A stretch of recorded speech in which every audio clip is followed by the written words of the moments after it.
परमाराध्या जगज्जननी श्री श्री बड़मा परम पूज्य पाद श्री श्री बड़दा परम पूज्य पाद श्री श्री आचार्य जगत कोटि कोटि प्रणाम निवेदन करे आज सत्संगर संचालक उपस्थित समस्त गुरुभ्राता एवं मानव आंतरिक जय आज सत्संग श्रद्धेय विजय और परिवार समस्त पितृ श्राद्ध दिवस उद्देश्य ठाकुर बसे सत्संग दान कर आम आज ठाकुर गुण कीर्तन कर सुजोग पाइचे शुणवार सुजोग पाइचे से सर्वप्रथम परिवार समस्त प्रकार रोग शोक दुख जंत्रणा दूर कर शांति सहस्थान कर सुजोग प्रदान करूँ से विधि आत्माकार आत्मार सद्गति पाए मो ठाकुर निकट कोटि कोटि प्रेरणा निवेदन करे।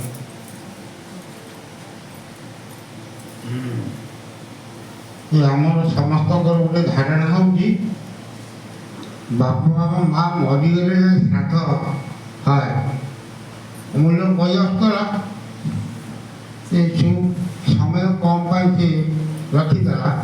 कि आम प्राय समस्ते ये कथा जानू जे बापा माँ मले कहीं श्राद्ध दिज्व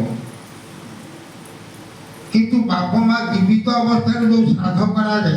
ये कथाटा को आम कहीं जानूना सेटा ही हूँ प्रकृत में श्रद्धा सहित जो बापू माँ प्रीत्यर्थे पुत्र पुत्रवधू जो सब कर्म करती सेटा ही हूँ प्रकृत में श्राद्ध ये श्राद्ध मंत्र पाठ बा पुरोहित कौन आवश्यक न था केवल थाए पितृपुरुषों मनर इच्छा को पूरण करने मन में श्रद्धामय आवेगर प्रयोजन किंतु आम जहाँ देखु पिता माता को वृद्धाश्रम में छाड़दे देहांत हो गला अमेरिका डाक्तर डाक्तर आसुच्च पुओ बहु बहुत आडंबर बहुत भूरी भूरी भोजन लोक मान दौरान सी पिता माता पाँच कि कौन कर कहीं तो हो तार अंतर्निहित सार्थकता कौन अच्छी मुझे विशेष भाव में जानी नहीं कहीपरि किंतु मोर मतरे ये जो श्राद्ध आम करे आमर हूँ केवल उपकार बापू माँ किसी उपकार ना आम कहले आत्मार सदगति हो किए देखुची सदगति है कि कुआरे गला किंतु मुझे जनकर बाबूर आत्मार सदगति होती कहीं मुझे अतीत को जो आम आलोचना करवा से जड़े प्रतिष्ठित लोक थे विभिन्न अनुष्ठान मानक सभ्य थे आमर ये जो आक्रमण पूजा कमिटी स्कूल में शिक्षक थे सी कमिटी सभ्य थे जो जगह किसी गोलमाल है सी विचार विचार बहुत शक्ति था सी विचार करते तेणु सर्वोपर से जड़े भल लोक थे तेणु से निश्चित भाव में ठाकुर चरण आश्रित होती मोर कौन सन्देह ना आम जो डाकिदेले श्राद्ध कर बहुत भूरी भूरी भल खाद्य करदे आत्मार सदगति हम ये कथा भी ठीक नुह हो पारे कि आम देखिपारू से आम कहीं देखिपारू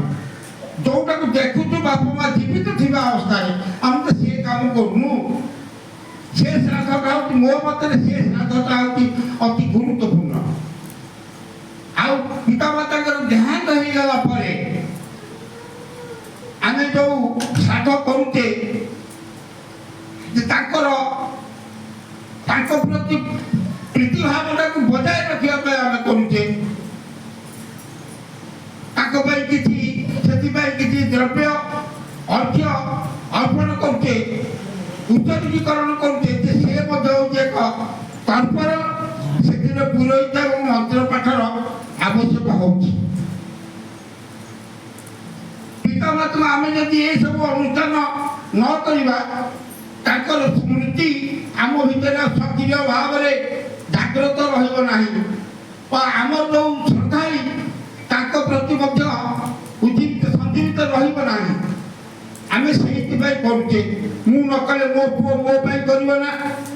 ये गोटा स्वार्थ आमर रोचे किंतु जे मो बाप को मु सेवा करी पूजा करी ये कथा आम जानूना किंतु ठाकुर यार सब परिवर्तन ठाकुर चाहिए मुझे कहबी जे मु तो बापा को माँ को भल पाऊँगी आ कौन जो कर कि देखिए पिता माता प्रति जो भाव आम भर अच्छी ये अनुष्ठान जब आम न करवा से भाव गुड़िक आस्ते आस्ते सुखी ये अनुष्ठान सब करने फल आम भर भावता पृष्ठ होम सब अच्छी देश जो रीति अच्छी स्त्री जब घर भर बसीदब बाहर स्वामी आसिले कि कई गुरुतर लोक आसिले संगे संगे सी उठी अभ्यर्थना करी आसन दब बसवाई स्त्री जब कह हाँ मो स्वामी की तो मुझे भल पाऊँगी ये सब अभिव्यक्ति करने कौन आ दरकार अच्छी किंतु देखा आस्ते आस्ते आम भीतर स्वामी प्रति जो भल पाइबा थिला जो सम्मान दबा थिला से आस्ते आस्ते आस्ते आस्ते सब कमिज ये हूँ जिन तो मोर कहवा कथा समस्त संतान माने निज हाथ में निज पिता माता सेवा जतन निजक लगेगा दरकार एवं लक्ष्य रखा दरकार स्त्री जो पिता माता प्रति सेवा जतन तत्पर हो किंतु देखा केतक स्त्री पिता माता को सेवा कर अवहेला कर स्वामी सेवार दक्ष उठुंट यहीटा जो देख जान भीतर किसी अभिसंधि रही कारण वृक्ष मूल में आम पानी देने गछटा बचब जो मैंने दी दिन बचाई चाहती गछ को से पतर उपर पानी दिखती पत्रटा न सुखी गले सते आम खाद्य रूपे व्यवहार करवा ठीक से जो मैंने पिता माता सेवा प्रति अवहेला कर स्वामी एवं पुत्र मान प्रति सेवारे तत्पर होती से स्वामी को उपभोग्य वस्तु भावी था सामूहिक वस्तु कम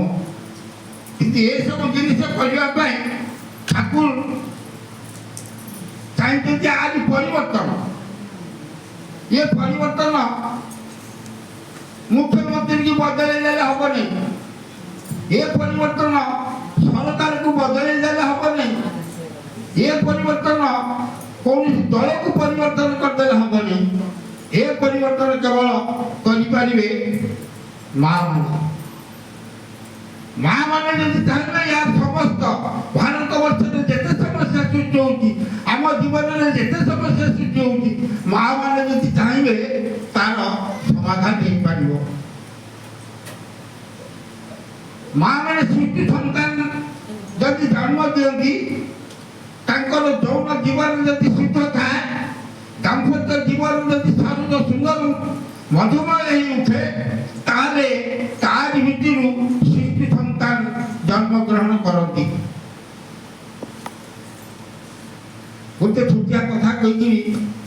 माँ मैंने भावुते खाली माँ मान दोष दौरान किंतु प्रकृत में गोटे उदाहरण देला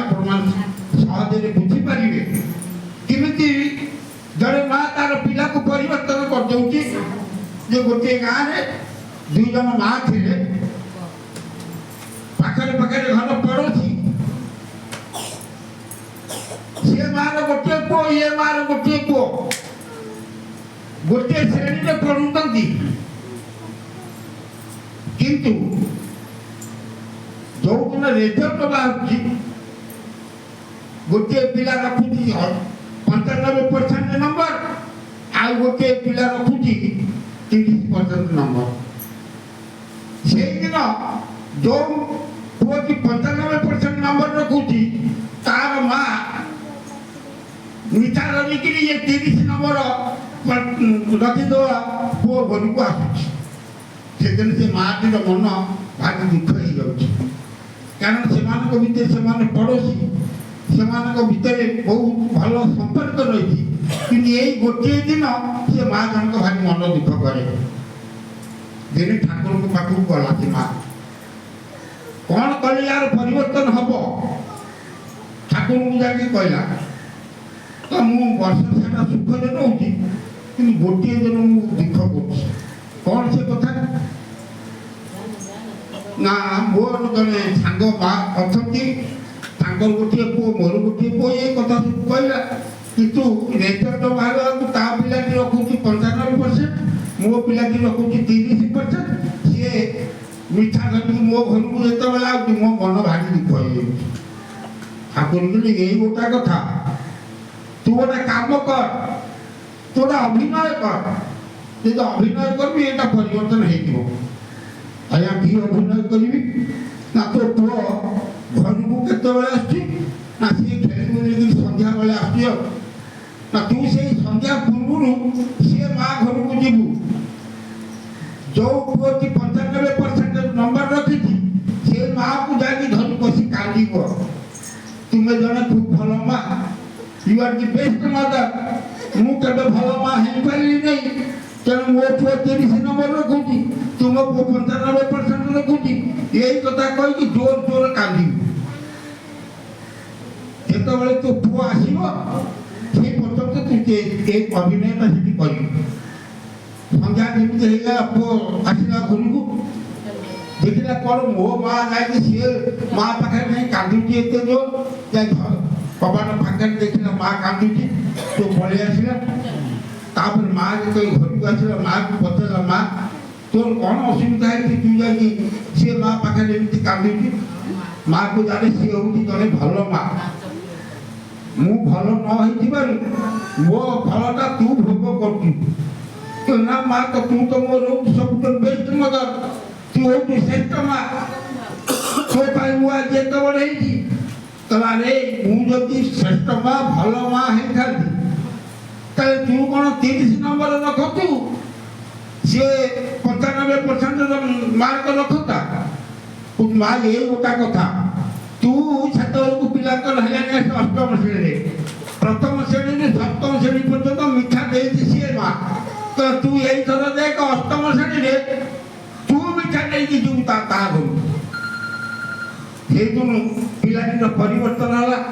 ଖେଳା ବୁଲାରେ ଆଉ ବିଶେଷ ମନ ଦେଲାନି। କିନ୍ତୁ 8ମ ଶ୍ରେଣୀରେ ଯେତେବେଳେ ପରୀକ୍ଷା ରେଜଲ୍ଟ ବାହାରିଲା, ଇଏ ମିଠା ନେଇକି ଗଲା ସେ ମା ଘରକୁ। ତାକୁ କିଏ ପରିବର୍ତ୍ତନ କଲା? କୋଉ ବାପ ପରିବର୍ତ୍ତନ କଲା? କେହି ପରିବର୍ତ୍ତନ କରିପାରିଲେ ନାହିଁ, ତାକୁ ମା ପରିବର୍ତ୍ତନ କଲା। ମା ହିଁ ଚାହିଁଲେ ସବୁ ପରିବର୍ତ୍ତନ ହେଇପାରିବ। ଯୋଉ ମାର ଶକ୍ତି ତା ସ୍ୱାମୀର ପଛରେ ନାହିଁ ସେ ଶକ୍ତ ନୁହଁ, ଯୋଉ ମାର ପ୍ରେରଣା ତା ସ୍ୱାମୀର ପଛରେ ନାହିଁ ସେ ଭକ୍ତ ହେଇପାରିବ ନାହିଁ। ସମୟ ଅଭାବ, ଭଲ କଥା କହିଥାନ୍ତି କିନ୍ତୁ କହିବନି। ତାର କାରଣ ହେଉଛି ଯେ ଆମେ ଯୋଉ ଜିନିଷ ସବୁ କରୁଛେ ତାକୁ ବୁଝୁନା। ଯେଉଁମାନେ ବିବାହ କରିଛନ୍ତି ସେମାନେ ଜାଣିଦେବେ, ଯେତେବେଳେ ବର କନ୍ୟା ଘର ଭିତରକୁ ପ୍ରବେଶ କରନ୍ତି ଆଗେ କିଏ ପ୍ରବେଶ କରେ? ନାରୀ ପ୍ରବେଶ କରେ ନା ପୁରୁଷ ପ୍ରବେଶ କରେ? ଆଗେ ନାରୀ ପ୍ରବେଶ କରେ। ଆଗରେ ଆମର ବାହାଘର ବେଳେ ସବୁ ଗୋଟେ ସବାରି ପାଲି ଆମେ ଯାଉଥିଲୁ, ସବାରିଟା କିନ୍ତୁ ଆଗେ ଆଗେ ଆସୁଥିଲା। ଏବେ ତ ଗାଡ଼ି ହେଇଗଲାଣି, ତ ଘର ପାଖରେ ପହଞ୍ଚିଲେ ବହୁ ଆଗେ ଘରକୁ ଯିବ, ତା ପଛରେ ସ୍ୱାମୀ ଯିବ। ଆମେ ଏ କଥା ସମସ୍ତେ କରୁଛେ, କିନ୍ତୁ କାହିଁକି କରୁଛେ କେହି ବୁଝିଲା। ମୋର କହିବା କଥାଟା ହେଉଛି ଏଇଆ, ଏ ଜିନିଷ ଆମେ କାହିଁକି କରୁଛେ ଆମେ ତାକୁ ବୁଝିନା ଯୋଉଥିପାଇଁ ଏତେ ପ୍ରକାର ସମସ୍ୟା ସୃଷ୍ଟି ହେଉଛି। ମୋତେ ୟାକୁ ବୁଝିବା ପାଇଁ ଆଉ ସମୟ ନାହିଁ, ଆଉ କେତେବେଳେ ସମୟ ହେଲେ କହିବି। ମୁଁ ଏତିକି ମୋର ବକ୍ତବ୍ୟ